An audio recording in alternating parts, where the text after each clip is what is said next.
This episode of the Sloopcast brought to you by the Ozone Radio Network. The Ozone Radio Network is featured, of course, at theozone.net, features many, many great podcasts, including the Sons of Schmidt, the Silver Bullets podcast, and, of course, Accost the Field with Tony Gerdeman. I always feel like I need to hit that C right there in accost. Accost the Field with Tony Gerdeman. Tom Moore's on that podcast, too. We like Tom Moore. Shannon, but we really like Tony and Tom. You know I love you, Shannon. All of this can be found at theozone.net.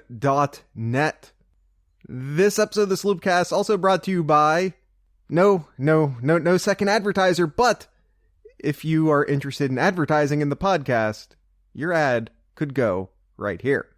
So until then, this episode of the Sloopcast brought to you by the letter Q and the number 7.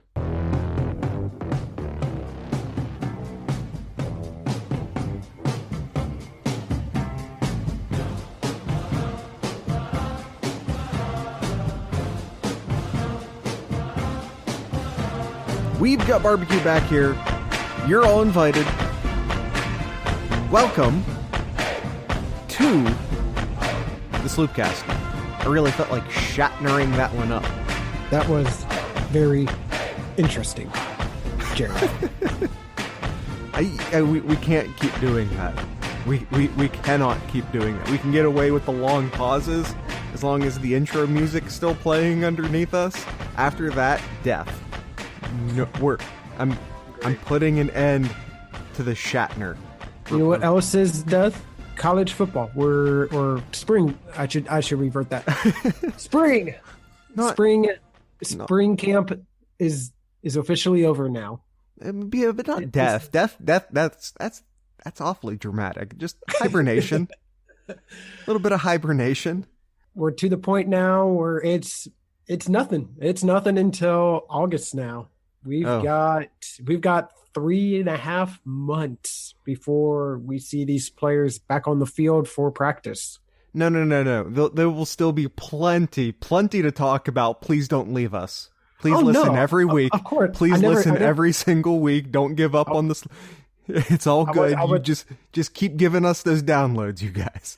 I wasn't saying we're not going to have anything to talk about. Of course we will. There's plenty to talk about here.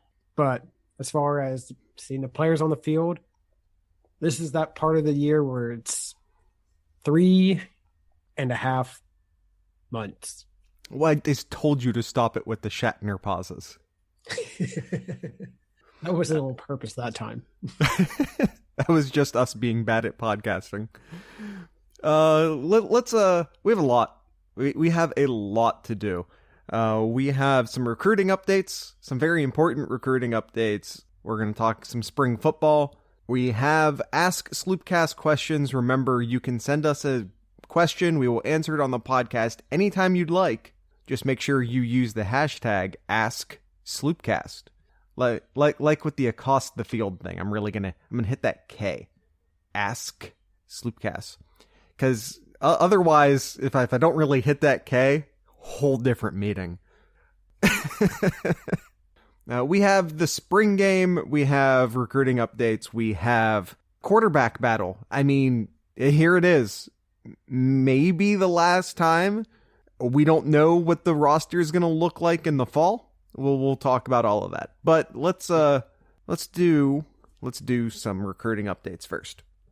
We'll start off with some good news here. We have a new commitment for Ohio State. 4-star athlete from New Jersey, Ronnie Hickman, announces his commitment on Friday. He is the 13th ranked athlete in the country and the second best in the state of New Jersey. 4-star recruit, if I didn't say that. So, yeah, 24/7 Sports top 125, which is to say that he is number 124. He is marked as an athlete because people aren't necessarily sure. Is he a defensive back? Is he a wide receiver? That's not super clear yet. What's important to know about Ronnie Hickman? Dude is fast. This is a straight line speed guy. Urban Meyer guy written all over him.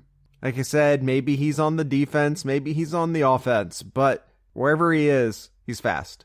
And this is the kind of athlete, as Jared said, that Urban just loves to have. Maybe he doesn't fit one mold, but definitely find him in another position, because that's one thing Urban does. He tries to get the best players on the field at the same time. Yes, absolutely. One more recruiting nugget. Ohio State hosted a lot of they hosted a lot of people this weekend, but we don't necessarily have time to talk about everyone who visited this weekend. I will highlight Garrett Wilson. I highlight Garrett Wilson because Garrett Wilson is set to commit in about a week or two. He is basically down to Ohio State and Texas. We've talked about Garrett Wilson in the past, if this sounds familiar. He's down to Ohio State. He's down to Texas. He just attended Ohio State's spring game. He's attending the Texas spring game next weekend.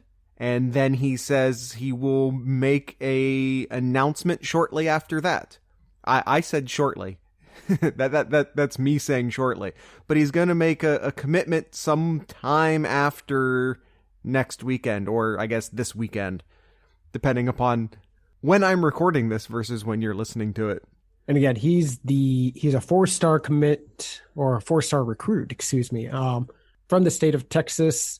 Interesting thing I'll get to here. He's currently the 6th best receiver in the country and the 7th best in the state of Texas. So interesting thing that Jared dug up here a little bit. I also want to say that he is a 24/7 Sports top 50 player overall. Yes. So it says here he's living in Austin, Texas. So you're thinking, oh, that's Texas's backyard. He's from Austin. Well, he's living in Austin. Come to find out, after doing some digging here, he's originally from Dublin, Ohio. So an Ohio kid living in Texas right now. Yep. Absolutely. Ohio kid in Texas. Dublin native, Austin resident. It's real easy to see the tea leaves on why he's down to those two teams. I feel like there's a hashtag save the crew moment in here somewhere. Yeah, absolutely. I feel like this is a great indicator. Whoever wins the mind and heart of Garrett Wilson will also get the crew. And that's a fact. That is an absolute fact. By the way, hashtag save the crew. Hashtag save the crew. Garrett Wilson. Yeah, he was here last weekend.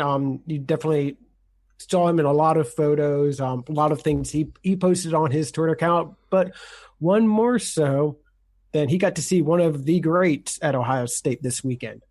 Can't guard Mike. Yeah, he got to see Michael Thomas there and got to spend some time with him. So that's one of the great things about Ohio State and Texas to Alabama, USC, and all that. You get all of those great players, former players, come in and almost do the recruiting for you there. Yeah, and I don't necessarily know one way or the other what other schools' track records are as far as players returning. Returning for spring games and returning for this and returning for that. But I feel like maybe even especially under Urban Meyer, there always seems to be a lot of players hanging out, a lot of former players hanging out, coming back. There were a lot of players in attendance on the sidelines during the spring game. We'll talk about Ryan Shazier and Curtis Samuel a little bit later in the show. Orlando Pace was in the house. He posted a real funny picture on Twitter, basically with Kyle's laughing. He's knowing what I'm talking about. With Mike Vrabel, and took a dig at him for the Patriots camera gate. If you don't know, Mike Vrabel played for the Patriots during the Super Bowl. Orlando Pace playing for the Rams in the Super Bowl. But yeah, a lot of former players on the sidelines. We're off track. Garrett Wilson set to commit here soon. A lot of the recent crystal ball love going towards Ohio State. So signs pointing up on Garrett Wilson. I think that's enough recruiting for right now. We got a ton to talk about with spring camp here. Spring camp ending and the spring game last Saturday. A good game.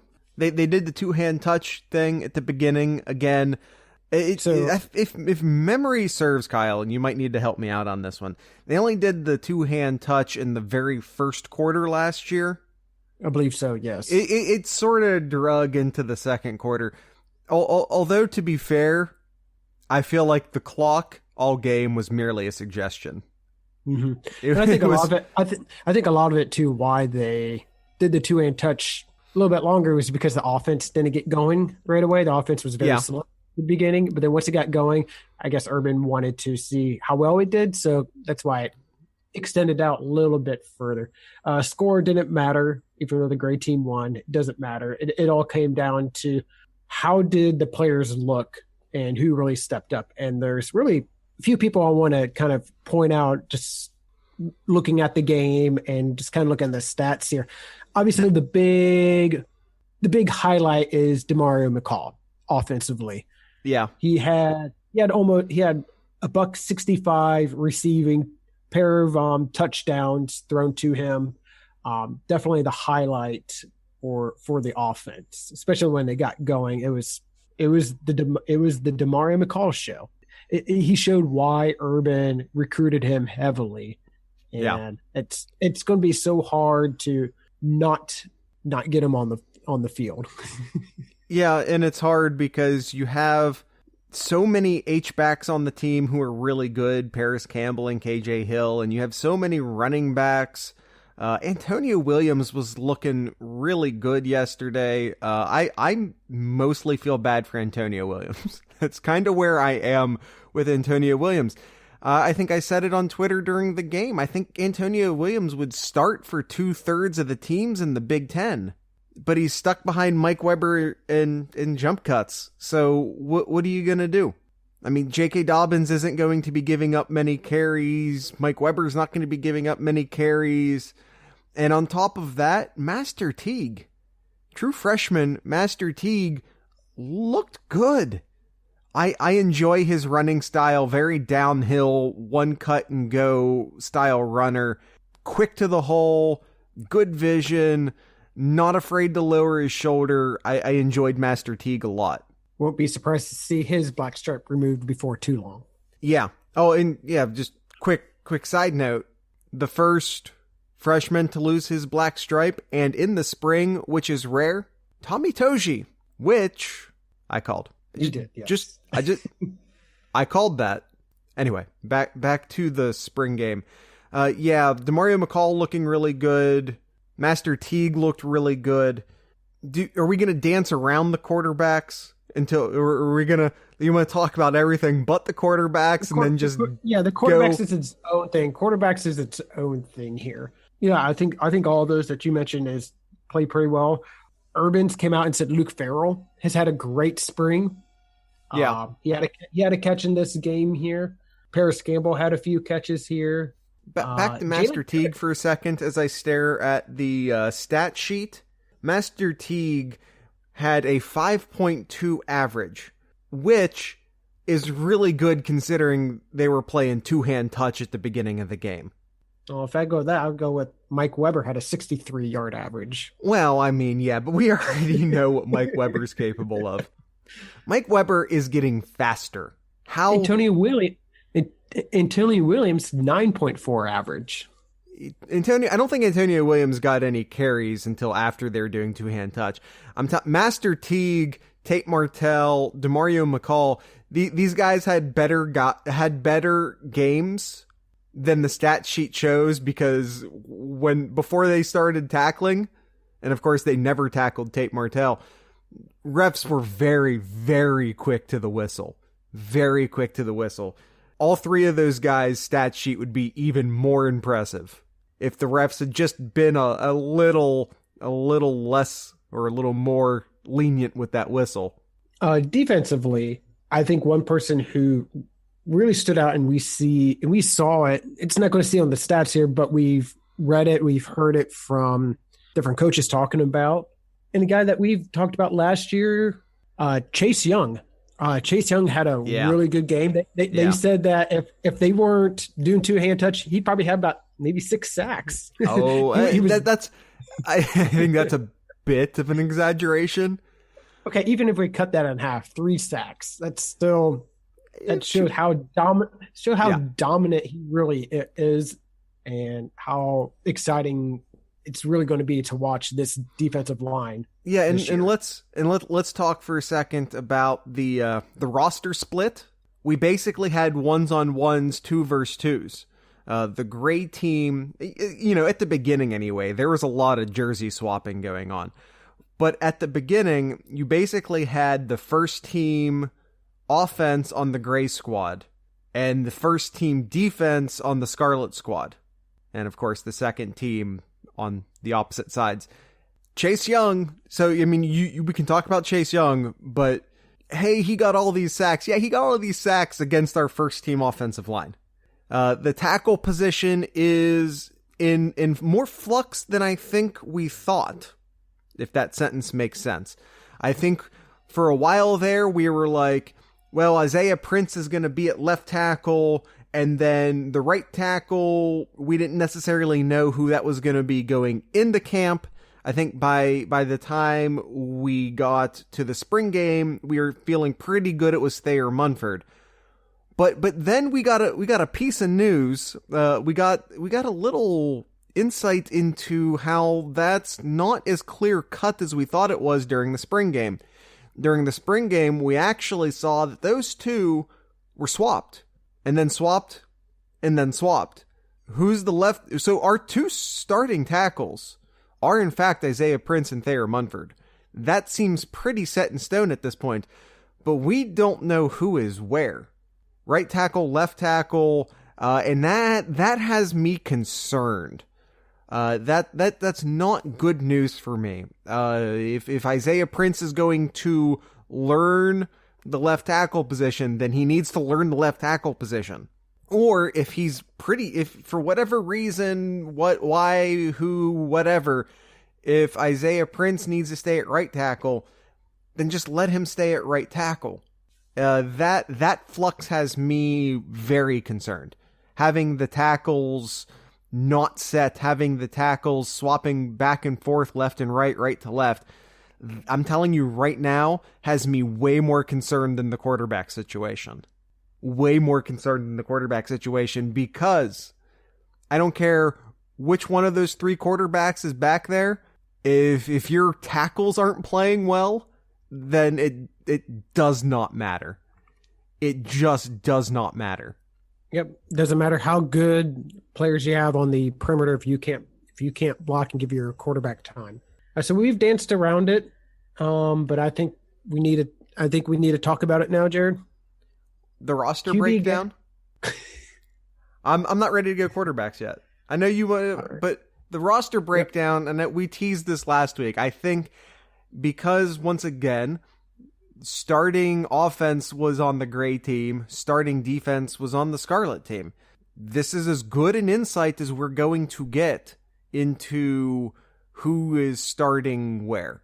Now, interestingly, it appears that our starting center is in fact Brady Taylor.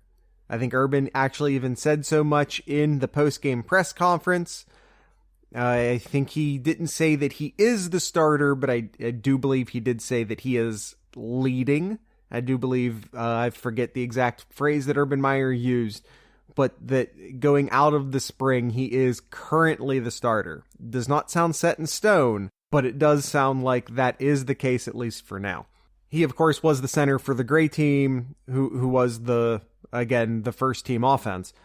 We also have the left tackle, right tackle, or right tackle, left tackle, as we were just talking about, Thayer Munford and Isaiah Prince, both on the gray team.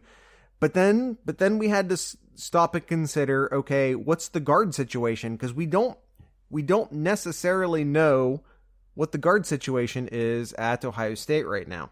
On the gray team was Michael Jordan. We do know that guard situation. Michael Jordan's the left guard. Now, who were the other guards on that side?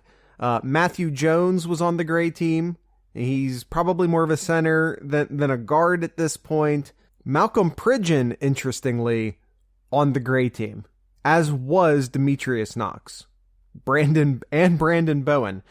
All three of the guys who are, well, who's the starting right guard? I think the three guys who you might consider to be the starting right guard, all three on the gray team. And I would be interested to see, because I don't have that information, unfortunately, who got the most reps at the right guard position and when. Like, especially like those first half snaps. Who got the most snaps in that first half at the right guard position? I don't have that information. I'd love to see it. Always trying to keep an eye on the offensive line situation. That is at least sort of my thing. So, and then of course, if we're talking roster breakdown, one of the things we were really concerned about last week, how are they going to split up the quarterbacks? We had theorized that maybe we would see Burrow on one team and Haskins on another team. And then, where did Tate Martell go? Then we got a curveball. We got a curveball when we learned that both Burrow and Haskins would be on the gray team. Haskins started, but he didn't even complete the drive. They were swapping out like every, Kyle, 3 or 4 plays? Mm-hmm. Yeah. Which I don't think was good for anybody. I don't know if that was ideal in trying to determine who is leading, who is doing better. It felt very disjointed for obvious reasons. Tate Martell, on the other hand, was looking real good at the quarterback. He was scrambling a lot. That's his game. Very shifty. I mean, you hear things, you see the high school stuff. He was leaving Ohio State defenders, knees buckled, ankles torn. It was impressive. Very, very impressive. I've been comparing him to JT Barrett. Is it closer to, it might be closer to say Braxton Miller at this point. I'm not saying he's that shifty. More Braxton. Yeah. I'm not saying he's that fast. I'm not saying he's that shifty, but he's closer. He's closer to Braxton than he is JT Barrett, I think. So Kyle, do we read anything into, because I think if you were trying to maybe read the tea leaves a bit, how do you read into this quarterback split? I mean, I thought that was just indication that I really think it's a Burrow versus Haskins right now. I think it's 1A, 1B, and then Martell at 3 right now. So I think it's a 2-headed race, even though the doctor lies, Urban, saying it's still a 3-headed race. I really think, especially after seeing this spring game, it's a 2-headed race right now. Martell, yeah, he's a dynamic runner. He's going to make guys miss. He still needs a lot of work on his passing game. Yeah. 5 for 16 passing and an interception. That's not going to cut it there. Well, let me in Tate Martell's defense, he was on the team that didn't have any of the wide receivers. But on the other side of that, he wasn't going up against the first team defense either. That's valid. Absolutely. You're not wrong. But if he has been taking practice reps with the first string wide receivers, there is a certain amount of rhythm, a certain amount of timing. Yeah. Yeah. No, I understand. Yeah. But all the reasons why Urban recruited him was there, as you already mentioned, the shiftiness and all that. So, yeah. And let's keep in mind, Tate Martell, still a freshman, didn't play last year, got his red shirt, still 4 years of eligibility under Tate Martell. He will be the starting quarterback at Ohio State at some point. I have no hesitation saying that, thinking that. It does, but I tend to agree with you. I think the fact that the game starts with Tate Martell on his own team, with definitively the backup offense, I do think is a pretty strong indicator that, in fact, that this is a 2-person quarterback race. I think that's something we had been theorizing for a couple weeks now, and I do think we got some confirmation on that. To muddy those waters a bit, once you got outside of the first quarter, Joe Burrow switches over to the Scarlet team, and then I think he switched back over to the Gray team. Did Haskins throw balls for both teams at some point as well. Like, they were being real fluid with which quarterback was where. I think Tate Martell stayed scarlet the entire time. Where's the stat sheet? Do you have the stat sheet in front of you? Did Haskins put up any stats for the Scarlet squad? They all played on each team. They all played on both teams, Scarlet and Gray teams. They all did. Yeah, you're right, because Tate Martell has rushing stats under the Gray squad.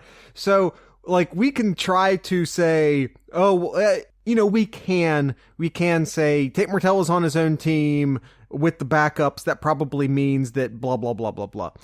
But all three quarterbacks played at some point for both teams. So I kind of want to make a really big deal about how the teams were divided and who quarterbacks did what where. But I think I'm fooling myself. I really think I'm just fooling myself trying to make sense of it. There, like I said, it's a spring game. There was a lot of jersey swapping going around. I think Chase Young played for both teams at some point. I believe Demario McCall played for both teams at some point. It just kind of didn't matter. And I know that's not a thing I'm supposed to say as a podcaster. I know I should probably be taking some sort of super hardline stance about this and that, but fact of the matter is that it didn't matter. So let's throw the roster analytics away. And let's just talk about what we saw from the quarterbacks. The good, I'll start with the good on each of them. The good for Joe Burrow, consistent passer. He was very consistent. He finished off 15 for 22, 238 yards, including a couple of great throws, especially the one at the very end to McCall. Very, very consistent. Dwayne Haskins, pretty much what we saw last year. Huge arm, impressive throws down the field too. The one to Jalen Harris for that touchdown was very nice. Yeah, it got there quick, got there at the exact right spot. Exactly. Yeah. Tate Martell, we already kind of mentioned him. Dynamic runner. He had 69 rushing yards and a touchdown to go with that. Very elusive. The bads for each of them. Joe Burrow, I think kind of goes with all three of them, but he started off really slow. He's still not as quick as what you were leading to already with Dwayne Haskins. Not as quick releasing the ball, getting the ball quick there, but he's definitely improved with getting the ball, the release timing, the release part of it, of his throwing. It's gotten a lot quicker. Yeah, I believe Urban was making comment of that in the post-game press conference. Yeah. I'd say that's really all the bad thing about Burrow is just it just started off slow and just not as quick getting that ball from behind his head to release. Well, he just does not have the arm strength of Dwayne Haskins, but that could be said about a lot of people, especially in the college game. Yep. Dwayne Haskins also started slow. Inconsistent. He threw below 50% for the game. Yeah, I mean, we know the talent's there. It's just he's got to be more consistent. And Tate Martell just needs a lot of work on his passing game. And some of that could have been who he had on his team, maybe. But as far as the stat-wise, 5 for 16, 28 yards, that's just not going to cut it there. Yeah, but let me once again, in defense of Tate Martell, I already said the thing about how he didn't have the first line wide receivers, especially early in the game. On top of that, he got robbed consistently by the refs. I mean, consistently by the refs. Guys were getting the very tips of their fingers kind of close to Tate Martell when they were blowing the whistle. Whatever his rushing yards ended up being should have been tripled. He got robbed of a couple rushing touchdowns, and that's not a good defense for him from a passing perspective. I get that, but as far as producing yards and the yards that he should have produced, had it not been a spring game, had he not been wearing a black jersey, had the refs been a little less touchy with that whistle, he would have had the most yards of any of the quarterbacks by far. Now, he also, in that same respect, had an unfair advantage over the other two in that, again, especially early in the game, he basically got to run his own series. You know, we want to talk about, well, Haskins started slow and Burrow started slow. Okay, but like they were swapping every couple plays. Had they gone like series to series, or had they been on separate teams, maybe we would have had a better indicator of who they are as quarterbacks. But it's hard for anyone to get into a rhythm.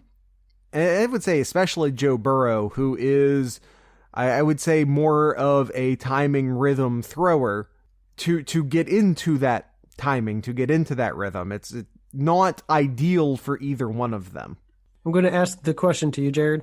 Uh-huh. Of this performance that you saw here, who would you pick as your starting quarterback?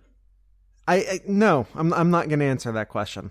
It's a flawed question. A couple things to keep in mind. One, this is just one spring practice.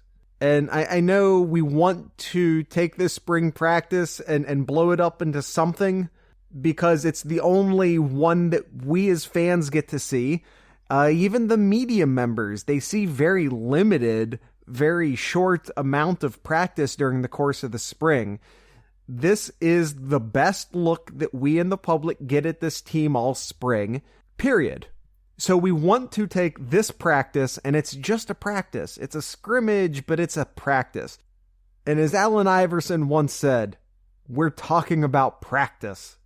It's just one, I almost said game. No, practice. It's just one practice. And we can't make big sweeping conclusions about the quarterback position or any of the positions based on the performance of a single practice among many spring practices. Secondly, Dwayne Haskins, I think, as far as the spring game goes, his style or the style of offense that they will run if Dwayne Haskins is the starter was the most hampered by the spring game. And I say that because they weren't running much. You know, especially early on when they were doing the two-hand touch. I mean, Kyle, we talked last week about the over-under on the number of carries between Weber and Dobbins. I think we set it at 9 or 10. Mm-hmm. Over-under. What was... I said under, I think you said over. Where was the total number of carries between Dobbins and Weber? Did Dobbins even carry one? I don't remember ever seeing Dobbins carry one. So if that's the case, the number total carries is 1. But I'm pretty sure Dobbins carried the ball at least once. It's not in the stat sheet. I'm looking at the stat sheet. I swear I remember Dobbins carrying the ball once. But even if I'm right and the stat sheet's wrong, it was 2 carries. The offense that we'll see if it is Haskins at the quarterback is going to be a lot of run, bomb. Run, bomb. If you look at the offense that was the offense under Cardale Jones, and it was basically let Zeke take control of things underneath and let's put the ball up in the air just to keep the safeties back. And I think that's the type of play calling you'll see if Haskins is the quarterback. You have 2 elite running backs on this team. They will be the star of the show. Haskins is just going to keep the safeties and the linebackers honest. That's all he has to do. You don't need the consistency. You can throw the ball at a 50% completion percentage as long as the ones you are completing are for 20 yards or more. With the 2 running backs you have, with the offensive line that you have, which you know, and we don't know what the tackles are going to be like as far as pass blocking goes, but from a run blocking perspective, as if I can speak English, I'm all about this offensive line. I'm all about this offensive line from a run blocking standpoint. We'll see what the tackles from a pass blocking standpoint, but from a run blocking standpoint, this team, I think, is just going to be a downhill running team this year. And if that's the case, if that's really truly the case, then we don't need Haskins to complete the ball, or any of the quarterbacks to complete the ball 60-70% of the time. We need someone who's going to, like I said, complete it even if it's only 50% of the time, but for deep balls. That's just my perspective. Maybe that's a little too pro style. Maybe that's a little bit too much of my NFL brain talking. Run, bomb, run, bomb. I mean, that's the ideal way of doing things. And what formation you line up in? Is it a shotgun? Is there 3 wide receivers on the field? Are there 2? It doesn't matter. The position you line up in doesn't matter. I mean, it does, but it can be achieved from a spread. It can be achieved from a pro set. It can be achieved somewhere in between those two things. That's not the problem. That's not the hang up here. You can achieve it from any set of personnel, from any arrangement, any alignment.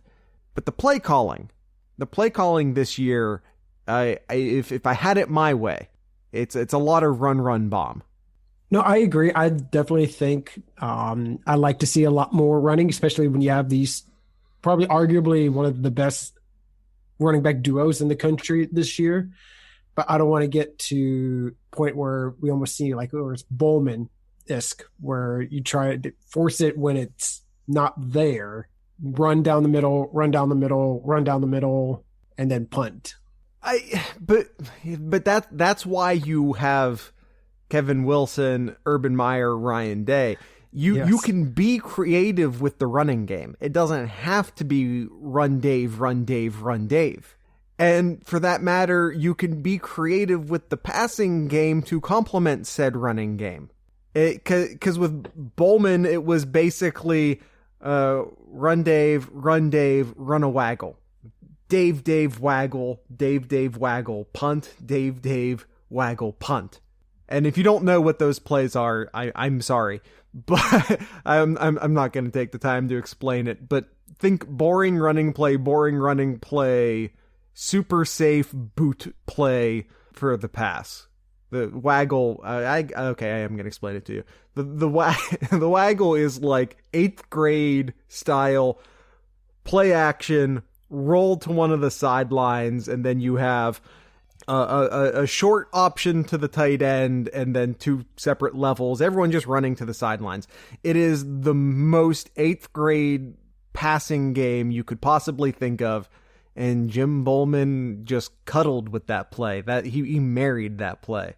The point being here is that you can do run, bomb in a creative way. And I think you need to look no further than the championship run. I think that's it. That's kind of why I'm still pulling for Haskins, because I think if you want to beat teams that you can't simply out-athlete, Ohio State can out-athlete most of the teams in the Big Ten. Probably everybody but Penn State. I say everybody in the Big Ten. I'm honestly not that scared of Penn State this year. Yes, they're still very talented, probably the second best team in the Big Ten right now. Mm-hmm. But they lost a lot of players last year. They're recruiting really hard. Well. They're recruiting well. I'm not so, but that's another topic for another day. Well, we can preview the Big Ten. We have a lot of summer to cover, Kyle. We can preview the Big Ten. That's not an issue. The point here is that Ohio State can out-athlete almost every team in the Big Ten, maybe every team in the Big Ten. We can argue that point on another day, Kyle. They can out-athlete pretty much every team on their schedule. But if you want to compete for a national championship team, or national championship, if you want to be a national championship team, if you want to be able to beat Clemson, Georgia, Bama, name your powerhouse here, if you want to be able to beat those teams who you can't simply out-athlete, then you can't keep doing what you're doing. Because the spread offense with the quarterback run being your primary play it's conservative and it works when you can out-athlete the other team, because eventually you break the plays, and eventually you just, like I said, you can just out-rotate them because you have more depth, and you can make those plays because you have superior athletes. If you're conservative and if you do all the right things and you don't make any mistakes, eventually you'll win because your athletes are just superior. And that works 99% of the time, 75% of the time, whatever the situation is. But it hasn't worked against Clemson. It's not going to win you the playoffs. And if you want to win in the playoffs, if you want to compete for a national championship team, we got to try something different. I think, was it Tony Gerdeman said in a recent episode of Across the Field, where he said something along the lines of JT Barrett limited this offense. And he said that is simultaneously true and the dumbest thing ever said. And he, as Tony Gerdeman sometimes does, said it perfect. I mean, that's perfect. He is simultaneously the best quarterback to ever play at Ohio State. And I'm really looking forward to see what this offense looks like without his limitations built in. And I can somehow have both of those thoughts at the same time. And I kind of just want to see the opposite of JT Barrett, and that's Dwayne Haskins. And that's why I'm pulling for Dwayne Haskins. But I think if you watched the spring game, and if you come out of the spring game saying, yep, this guy's the best quarterback, then you're fucking kidding yourself. None of them looked great, but they all looked good. And if you really wanted to make a case, if you went into that game thinking this guy's great or this guy's trash, then you found evidence for it. They all looked good. They all look flawed. And I think any of these guys can lead Ohio State to a Big Ten championship game. I think any of these guys can win the Big Ten. I think any of these guys can lead Ohio State to an undefeated regular season. Any of them. Any one of the three. I think Haskins gives you your best chance to win the playoffs. And if I'm wrong, I'm wrong. It wouldn't be the first time. I don't know, Kyle. Where are you at with the quarterbacks? I've been talking a lot. I still think it's a two-headed race. As much as I love Tate Martell of the House Martell, as much as I first of his name, yes, leader of the Gales, the undefeated. No. That's it. Okay. I'm done. I won't keep going. No, I absolutely like him. I really, really do. But I think at this point of the season, right now, I think it's between Burrow and Haskins. I really do. I agree. All I can say, I'm glad I'm not Urban Meyer right now. He came out and said that he's going to talk to the coaches Saturday about it. Take a few days, think about it. Do a couple of days recruiting, get back into meetings and discuss more about that. Because he pretty much promised Burrow that they were going to make a decision. So we may find out maybe before next week's episode, maybe the following, but hopefully soon. Well, a couple things to keep in mind as far as that goes. I think promise is a strong word. I do think Urban thinks he owes Burrow an answer in a timely manner, but promise is a strong word. He definitely does owe it to Burrow. I don't think he does. I think so. I don't think he does. Well, I think so. Maybe I'm just a little bit colder of a human being than you are. But Urban Meyer, I think he owes the team a decision. I mean, we have a couple Ask Sloopcast questions here. Suncard 19, our homie Suncard asks, are the Buckeyes in an if you have two quarterbacks, you have none situation? And again, as far as the spring goes, no, they are not. If this battle continues too far into the fall camps, yes, absolutely. QB-ageddon 2.0. Yeah, I don't think that's good for anybody. I don't think that's good for Burrow. I don't think that's good for Haskins. I don't think it's good for the football team. I think he owes it to the team to have an answer. The other thing, Kyle, is even if they come to a decision internally, doesn't mean that the rest of us will learn about it. It'll come out one way or another.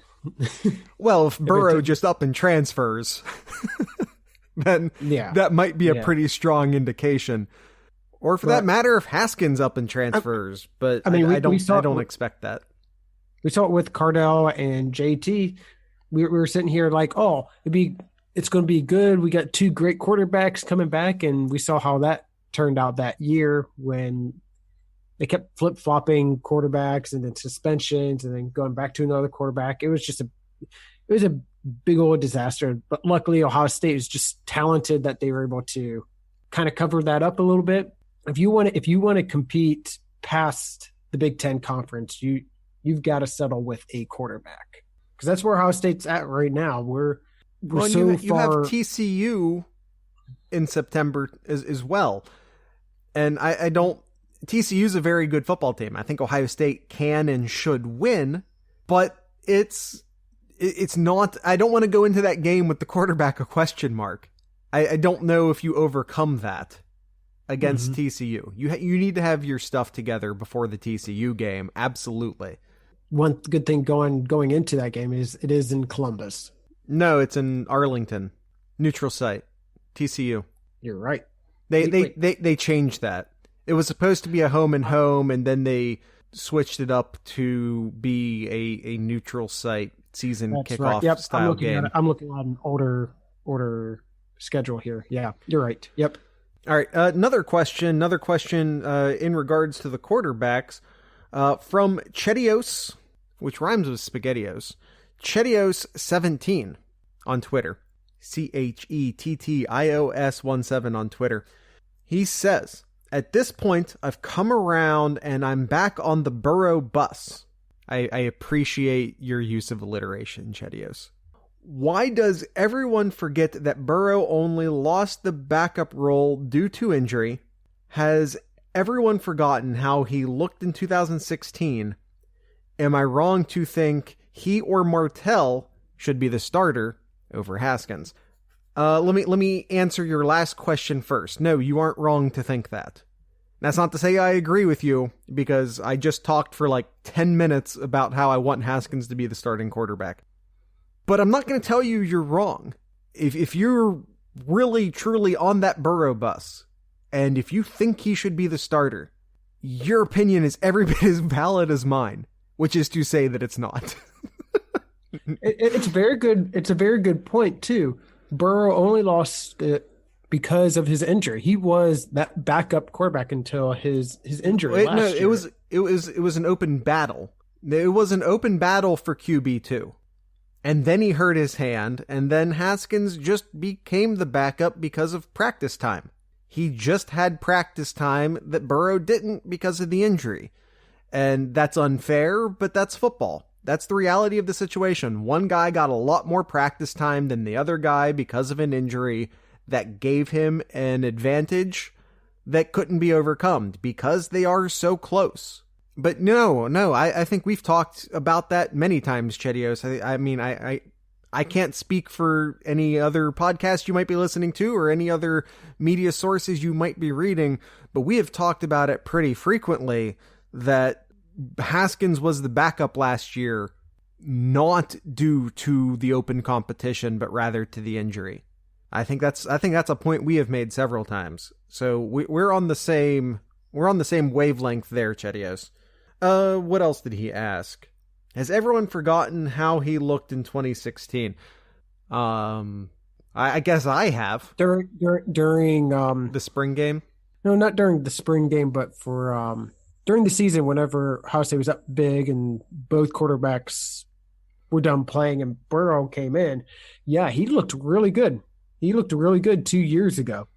And everybody's like, oh, wow, look at this third quarterback that Ohio State has here. No, I know exactly what Chedios is saying here. And yeah, that was so 50 so to answer your question, Chedios, 50% of us, if we're using Kyle and I as an indication, have in fact forgotten about how he looked in 2016. I'll go back to what I just previously said. I'm glad I'm not Urban Meyer right now. Yeah.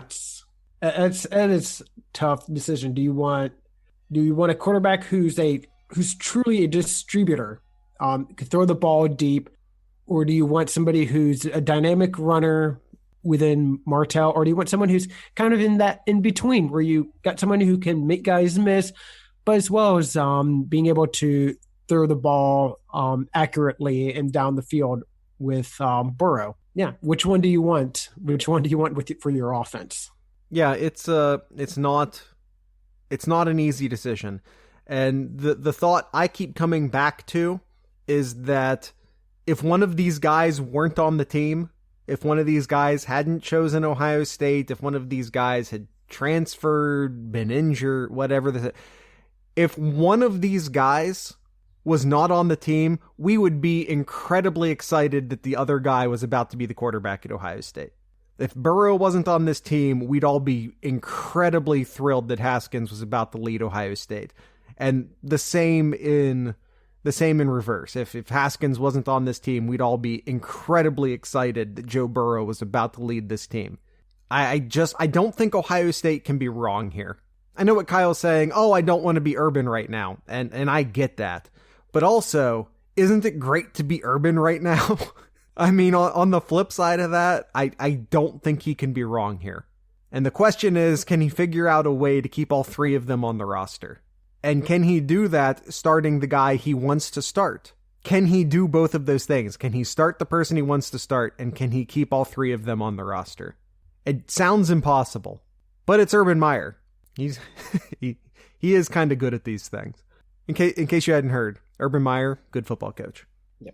Speaking of Urban Meyer, I know we're running kind of short on time here, but we'll kind of quickly go over Urban Meyer's press conference after the game here.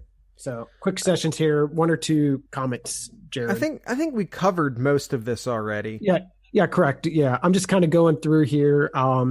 Mentioned Brady Taylor, Lee Spring as the starting center. I think we talked about that already. All right. Redshirt sophomore Luke Farrell moving in as the number one tight end, leaving spring camp. Yeah, we definitely we thought that was going to be Rashard Berry. Has not been. Best performer for spring camp here, Draymond Jones. Not surprising. Was very surprised and very excited that he came back, that he made the decision to come back to Ohio State. One of the big reasons why we get another year of improvement under Draymond Jones. One of the reasons why this might be Ohio State's best defensive line in the Urban Meyer era, which is saying a hell of a lot. Cornerbacks here. We go on all this podcast without talking about the corners. Saying that he's looking at a 3 rotation with Arnett, Sheffield, and Okuda, and possibly a 4th if they can work their way. They can have somebody step up to be that 4th. Yeah, Sean Wade had a good day yesterday. Earlier, I'll mention it again here. Meyer to talk with Dane Wilson on Saturday about the quarterback. Then we'll spend some time doing recruiting Monday, Tuesday, and then later on the week we'll talk more about the quarterbacks and maybe make a decision or maybe not. Upward inflection indicates lack of certainty. Benjamin Victor. I want to throw Benjamin Victor's name out there. He no longer looks like a pole. He has added some much needed muscle mass. He's starting to look like a real honest to God wide receiver. Kyle's been on that Austin Mack train for a while now. I'm starting to lean Benjamin Victor. We'll get into a fight about that on a future episode. I think Benjamin Victor is starting to show some real wide receiver 1 potential. I think he's maybe just right there. Moving on to I want to talk about it, but we'll save it for later. We'll fight about that on a future episode. Former Ohio State players making an appearance for the spring game, including Curtis Samuel and his diamond chain that he was wearing, which was straight fire emojis. God, you're such a dork. In case those who haven't seen, he has the pendant he's wearing is himself when he's like stretched when he stretched out his arms crossing the touchdown for the 2016 Michigan game. Awesome. Yeah, we can't do it justice by talking about it. I'm sure if you're on any sort of Ohio State social media, read any of the blogs, I'm sure you've seen this picture already. We'll toss it out again on social media. I know we have a couple times already. And probably the one who stole the stage, Ryan Shazier, making an appearance, driving his go-kart or his golf cart around the stadium, and even making an appearance to stand for the coin toss. Show his support. Yep, for the coin toss, and showing his support for Buckeye Nation. Just seeing him being able to stand on his own there, next to the golf cart is just amazing how far he's come since December. It's truly amazing. Yeah, current status update on Ryan Shazier. He can stand under his own strength now, which is fantastic, and he can walk with assistance. Yes. So that's a current Ryan Shazier status update. And he does have feeling in his legs right now. Yeah, he has all of his feeling back. He just rehabbing to get everything else back together right now. Just pure awesome. Yeah. Pure awesome. And anything else as we end MVP. out? Spring game. MVP? Spring game MVP. You want to go first or do you want me to? I have a joke answer, so for the sake of comedic timing, I feel like it's best if you go first. I hope it's not because I was kind of going with the joke one too.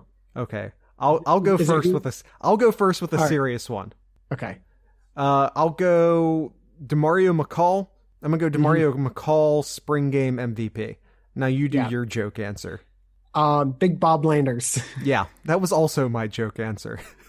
Big Bob Landers, before, during, and after the spring game, holding out this big golden football bowl, handing out candy to everybody on the first few rows of the Haas Stadium. Now I have some inside information that they were gushers. So bonus points for them being gushers. Another reason to love Big Bob and to get him a damn touchdown next year. He needs a touchdown, a Heisman Trophy, and the White House. I'm all about. We have a few years out. He has to be 35, I believe it is, to be the president. So we have to wait on the presidency for a little while yet. But Big Bob Landers for president. Screw the Heisman. The Heisman's rigged. We're going to get you the White House. Anything else for spring camp? No, I think that's it. This was a fun episode. I enjoyed it. Want to encourage everyone to visit sloopcast.com, where we have stuff, lots of stuff. All of our social media stuff, donation pages, list of all of the music that we have played on the Sloopcast. Lots of stuff over at sloopcast.com. If you're looking for all the latest on the happenings at Ohio State, make sure to check out theozone.net. Make sure you're also following us on Facebook, on Instagram. There's a thing called Vero, which we signed up for, but I think might have already died. I'm not sure. And of course, Twitter. Twitter is where we are the most active. You can follow my personal account at Jared Ohio. I don't post there too often. I do most of my posting out of at Sloopcast on Twitter. And Kyle, do your thing. Do my thing at the crazy one, crazy with a K, one spelled out. I'm just gonna record you saying that. You say it the exact same way every time. I'm just gonna save us all a lot of effort and just keep a little bit of a snippet. All right. Okay. And Kyle's Corner. What's in Kyle's Corner? Just do something real quick, because this actually plays a very important role with Urban Meyer's decision moving forward to this fall. NCAA came out that they are officially changing the rules on kickoffs now. Kick returners can now fair catch anywhere inside the 25-yard line and will be brought to that 25-yard line, which blows everything that Urban Meyer tries to do on kickoffs just out the window right now. Your thoughts? We're phasing out the kickoff. The kickoff's dangerous. Concussions are an issue. We're phasing out the kickoff. You can be for that, you can be against it, you can be against it, but begrudgingly understand why we're doing it. Regardless of how I feel or you feel or anyone feels, we're phasing out the kickoff. Sorry, if that upsets you, I'm sorry. But that's just the fact of the matter. Again, you can be upset by it, whatever. That's what's happening. It's probably the smart thing to do. We don't like it, but football is an ever-evolving sport. The game that's being played right now was not the game that was being played 10 years ago, 20 years ago, 40 years ago, 50 years ago. It's an ever-evolving sport, sometimes for the better, sometimes for the worse, and will we miss the kickoff? Sure, but at the same time, these players do deserve a life after football. So we can be mad about targeting rules, and we can be mad about the kickoff being phased out, but CTE is real. Issues with concussions and depression and everything else that, memory loss and everything else that comes along with these head injuries. These are human beings, and we can't be fans of these human beings, and we can't be entertained by these human beings and say that we love these human beings and then not care about their brain health. For it, against it, whatever, it's happening, and it's probably for the best. And that's all I got for today. All right, I'm off of my soapbox. I've been very ranty today. Very, very ranty today. All right, I guess that's it. I guess that is the end of the show. Tonight's ending music will be by Columbus-based band Second Story Anthem. I actually just saw Second Story Anthem last night. They were one of a couple different bands opening up for Cincinnati-based band Settle Your Scores, who we have played on past episodes of the podcast. Once again, if you want to find any of the past music from the podcast, you can check out sloopcast.com/music, or if you're on Apple Music, you can actually go to the playlist called Songs of the Sloopcast, which features all of the songs we have played. And then I have some other Ohio-based music playlists on there. If you're on Apple Music, just search at Sloopcast. There's a bunch of playlists there. One of which is, of course, Songs of the Sloopcast, where you can find Settle Your Scores. You can also find this song by today's band, whenever you're listening to this, Second Story Anthem. They're a pop, punk, easy core band. If you know what that means, it's a pretty good indication of what you're about to get. Like I said, pop, punk, easy core band, once again called Second Story Anthem. The name of this song is Little Miss Sarasota. Once again, name of the song, Little Miss Sarasota. Name of the band, Second Story Anthem. They are Columbus-based. And without further ado, I'd like to encourage you to... before I do that, I just want to say, the basement, I saw them in the basement, which is right next to the Express Music, whatever they're calling that venue this month. The basement is the best venue in Columbus. Period. I was giving the Newport some crap on last week's episode, so if I'm going to do that, I need to turn around and say that the basement's the best venue in Columbus. All right, so with that being said, support local music, go see them live, buy their shit, buy a t-shirt, go see them play at the basement or wherever else, listen to local music, drink local beer, and of course, support your local podcasters. Once again, this is Second Story Anthem. She's unpredictable, unforgettable. If you want it